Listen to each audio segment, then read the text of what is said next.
Clapping clapping. चलो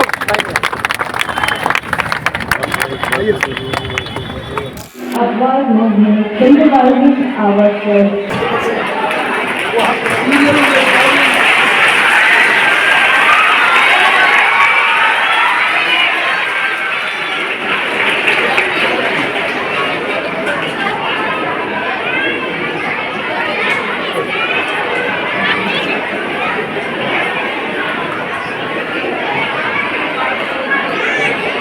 अगर तुलना करें उन बच्चों से जो कि पढ़ाई भी संतुलित रूप से करते हैं और एक्स्ट्रा करिकुलर पे भी अपना ध्यान देते रहते हैं।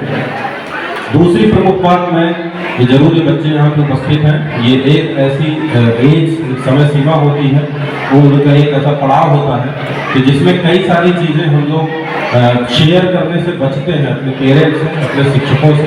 कई बार कोई छोटी सी गलती हो जाती है तो हम लोग को लगता है कि घर पे डांट पड़ेगी, मारेंगे या शिक्षक को अपने बताएंगे तो हमारी बेइज्जती होगी, जिस कारण से इन बातों को अपने मन में रखते हैं और वो बहुत ही बड़ा एक दिमागी प्रेशर के रूप में हमेशा काम करता है। मैं छोटा सा उसका दृष्टांत आप लोगों को जरूर बताना चाहूँगा। जब क्लास 6 में था मैं लोग सरकारी स्कूल से पढ़ा हुआ हूँ, क्लास 6 में था तो उस समय एक हिंदी व्याकरण की एक बुक आती थी, अभी नाम नहीं आ रहा है, और दूसरे हम लोग यूपी में था तो एक हिंदी भारत भूषण कुछ इस टाइप का नाम था। तो वो बुक मुझसे जैसे ही साल के शुरू में ही गुम हो गई।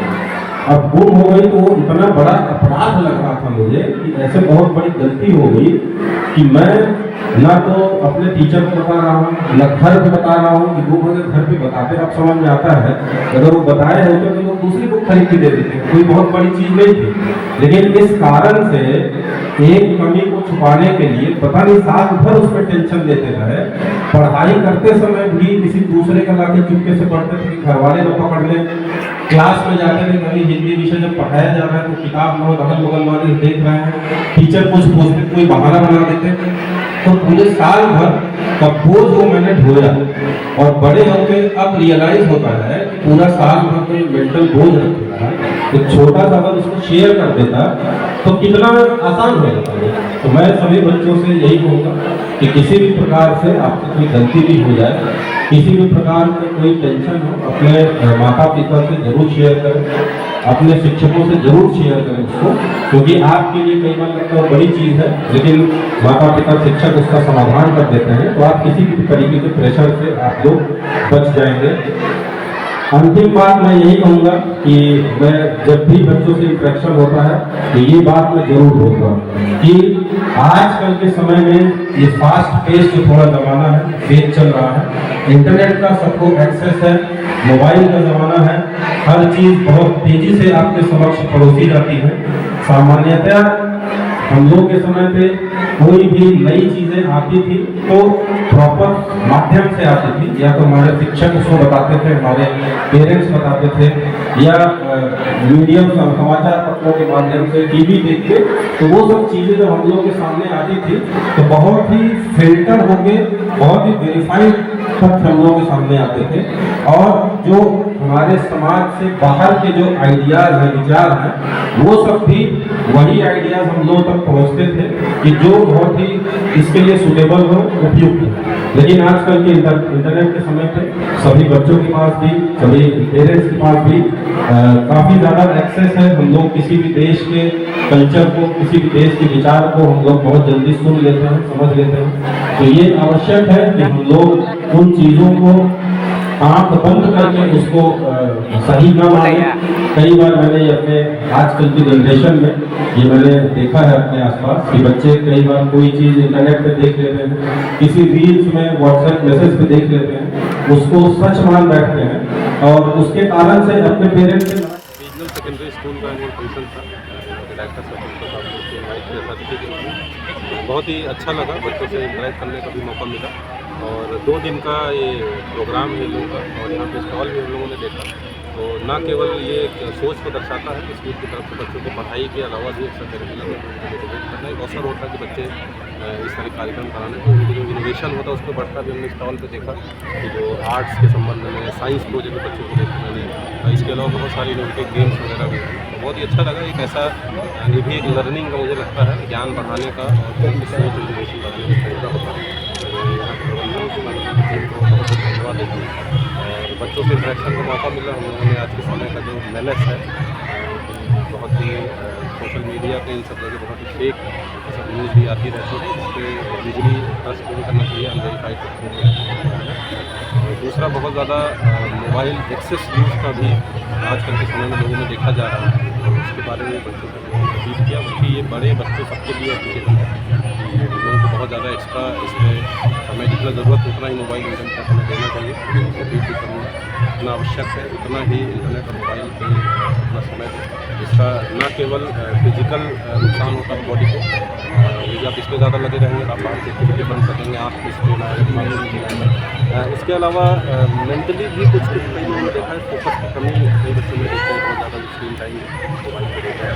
मैं ये अपील करूँगा कि ये एक ऐसी टेक्नोलॉजी है जिसका पॉजिटिव चीज़ों के लिए हम लोग यूज़ करें, लेकिन किसी भी चीज़ का एक्सेस नुकसानदायक होता है, इससे लोगों को सावधान रहने की ज़रूरत है। मैं टीम को पुनः ढेर सारी शुभकामना देता हूँ और सभी रीजनल स्कूल के बच्चों को भी 12वीं बोर्ड की परीक्षा आज होने जा रही है, आज से क्या कहना चाहेंगे? हाँ, आज प्रारंभ हो गई है। हम लोगों ने सभी लगभग 72 केंद्र हैं अपने ज़िला में और उसमें 5-6 केंद्रों का हमारे एसपी साहब के द्वारा स्वयं भी भ्रमण किया गया। बाकी हमने बड़ी अधिकारी लगातार घूम रहे हैं, पर्याप्त संख्या में लोग मजिस्ट्रेट पुलिस को रिक्रूट किए हुए। पहली पारी की परीक्षा में 1-2 केंद्र पे ये मुद्दा आया था कि बच्चे थोड़ा लेट से पहुँचे क्लास की तरफ आप लोगों को मैं अनुरोध करूँगा कि जो निर्धारित समय है उससे 1 मिनट भी अगर लेट भी अलाउड नहीं होगा। तो 9 बजे था समय, 9 बजे तक ही एंट्री है, 9 बजे 1 मिनट, 9 बजे 5 मिनट है, क्योंकि बोर्ड का सख्त निर्देश है और क्योंकि ये छूट देने पे ही पेपर लीक होने का वो सबकी संभावना बन जाती है। तो कोई भी केंद्राधीक्षक मजिस्ट्रेट अलाउ नहीं कर सकते। आप ये नहीं सोचें बच्चे की बड़ा निर्दयी हो गया 5 मिनट लेट है, क्योंकि उसमें थोड़ा भी लेट होने पर लीक होने की संभावना रहती है। इसलिए उसको सख्ती से हम लोग अनुपालन कराएंगे और सभी पेरेंट्स से और बच्चों से मैं अनुरोध करूँगा कि आगे आने वाले जो पालियाँ हैं, आगे वाली तिथियों में जो परीक्षाएँ हैं, समय से आएँ और 1 भी मिनट अगर लेट होंगे तो प्रविष्टि नहीं हो पाएगी केंद्र में। उसमें किसी तरीके की व्यवस्था का प्रयास न करें, क्योंकि बच्चे हैं, भविष्य खराब होगा कोई कानूनी कार्रवाई हुई तो। और दूसरा ये भी बता दें बच्चों को, अगर किसी का छूट भी गया पहली पाली में तो बोर्ड के द्वारा सप्लीमेंट्री एग्जाम भी मार्च अप्रैल में होगा। तो ऐसा नहीं है कोई साल बर्बाद होने वाला नहीं है, तो खुद परेशान होने की जरूरत नहीं है। तो हम लोग बोर्ड के द्वारा परीक्षा सप्लीमेंट्री भी कराई जाएगी। बहुत धन्यवाद। प्रोग्राम रखा गया, क्या कहेंगे इसके बारे में? एनुअल फंक्शन कोई ऐसे सामान्य कोई सिर्फ म्यूजिकल प्रोग्राम नहीं होता है, जिसके जरिए विद्यालय में क्या क्या गतिविधियाँ होती हैं इन सारी बातों को प्रदर्शित किया जाता है। और आप देखे होंगे कि यहाँ ड्रामा, बच्चों का सिंगिंग, उसके आर्ट, ये डांसिंग एप्टीट्यूड है, फिर बच्चे मॉडल्स बनाते हैं, क्राफ्ट बनाते हैं, पेंटिंग्स बनाते हैं। फूड जंक्शन के जरिए हमने बताने का प्रयास किया है कि बच्चे सर्विस सीखें, अपनी ओर लोगों को कैसे आकर्षित करें, क्योंकि आने वाला जो दिन होता है जब बच्चे एडल्ट होते हैं तो आज के समय में उनको दूसरों को इम्प्रेस करेंगे, तभी सिर्फ सामान नहीं बिकता है, व्यवहार भी बिकता है। इसलिए पर्सनल लाइफ में जब वो प्रवेश करेंगे तो वो सफल हो सके, इसका टिप्स यही विद्यालय में ही बच्चों को दिया जाता है। तो इन सारी बातों का प्रयास किया है। फिर बहुत सारे गेस्ट लोगों को, चूँकि हमारी जो भारतीय परंपरा है उसमें अतिथि को भगवान माना गया है, अतिथि देवो भव, तो इसलिए सारे गेस्ट को भी आमंत्रित किया गया है। वो हमारे बच्चों को आशीर्वाद करेंगे और बच्चों में एक एक्सपोजर है, वो अपने आप को सेल्फ, अभी जो हमने कह दिया है बच्चों को कि उनके पीछे कोई नहीं रहेंगे। नियमित रूप से तो घर पर अभिभावक होते हैं, विद्यालय में शिक्षक शिक्षिकाएँ, MTS स्टाफ, सारे लोग बच्चों के पीछे लगे रहते हैं, लेकिन हमने बोल दिया है सारे बच्चों को और बच्चे बखूबी उन बातों का निर्वहन कर रहे हैं कि आपके पीछे लोग नहीं रहेंगे। स्वयं स्वतः स्फूर्त आपको इनर डिसिप्लिन आपको क्रिएट करना होगा भीतर, कोई आपको न रोकेंगे न कुछ बात कहेंगे। आप स्वतः स्फूर्त इस फंक्शन को कैसे आप अच्छा बना पाएंगे। तो यह एक एग्जाम है, परीक्षा है विद्यालय की परिपाटी का। बच्चों में जो अच्छी बातों को प्रविष्ट कराने की जो क्षमता होती है उसका, और फिर यहाँ का अनुशासन, पढ़ाई लिखाई, जैसे बहुत सारे बच्चे फंक्शनिंग मॉडल्स बनाए। साधुवाद, धन्यवाद। आज स्टॉल के माध्यम से दिखाया गया कि रीजनल सेकेंडरी स्कूल के बच्चे में अलग अलग टैलेंट की प्रतिभा नजर आ रही है। क्या कहेंगे इसके बारे में? देखिए, प्रतिभा की कमी तो किसी बच्चे में नहीं है।